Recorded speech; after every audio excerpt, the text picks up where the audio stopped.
On June 25, 1950, North Korean forces crossed the 38th parallel, launching a surprise invasion of South Korea.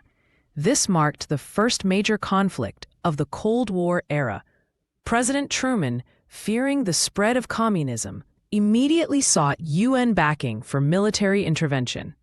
Within days, the UN Security Council authorized a US-led coalition to defend South Korea.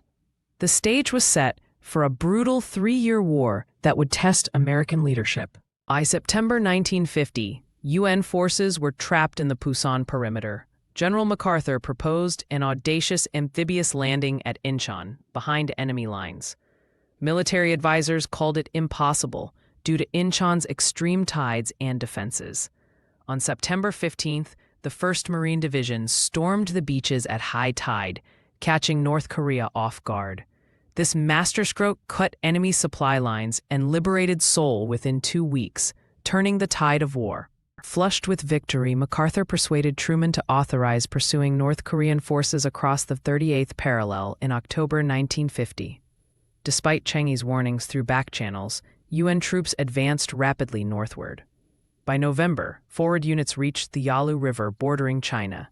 Intelligence reports of massive Chinese troop buildups were dismissed by MacArthur, who famously promised the boys will be home by Christmas, as winter set in. In late November 1950, 300,000 Chinese volunteers launched surprise attacks across the frozen Korean battlegrounds. UN forces suffered massive casualties in -30°C during the brutal Chosin Reservoir campaign. MacArthur's earlier dismissal of Chinese capabilities now appeared disastrous. As retreating columns fought through enemy encirclements, the general requested permission to bomb Chinese territory, a request Truman firmly denied. As military setbacks mounted, MacArthur began openly criticizing Truman's limited war strategy. In March 1951, he gave unauthorized interviews calling for attacks on Chinese bases.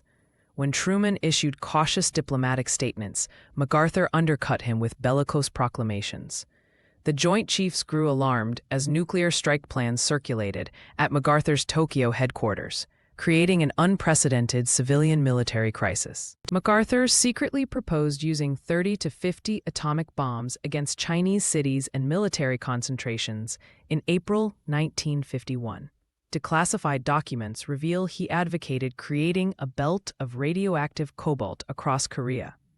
Truman, fearing global nuclear war, rejected these plans absolutely. The Pentagon discovered MacArthur had even authorized reconnaissance flights over Chinese territory without presidential approval, bringing the conflict to a head. On April 5, 1951, House Minority Leader Joseph Martin read aloud a letter from MacArthur harshly criticizing Truman's policies. The public rebuke violated direct orders against policy statements. Truman later wrote in his diary, "This is the last straw. MacArthur has made his own dismissal necessary." For 3 days, the president consulted advisors before making the toughest decision of his presidency. At 1 a.m. on April 11, 1951, a stunned MacArthur received his termination notice via radio in Tokyo. Truman, wanting no dramatic confrontation, had ordered the dismissal before MacArthur could resign. The American public reacted with shock. The general's approval ratings were 69% versus Truman's 23%. As protests erupted nationwide, Time magazine noted, "No firing since Lincoln removed McClellan had caused such an uproar." On April 19, 1951, MacArthur delivered his farewell address to Congress, coining the immortal line, "Old soldiers never die, they just fade away." The emotional 34-minute speech, interrupted by 30 standing ovations, marked America's most dramatic post-war moment. Privately, Truman called it nothing but a bunch of damn. But millions of Americans saw a martyred hero prevented from winning the war. In a nationwide address on April 11th, Truman firmly defended civilian control of the military. "I believed our country's best interests required his removal.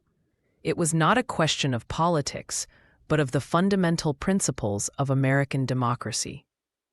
Though his popularity plummeted, Historians later praised Truman's courage.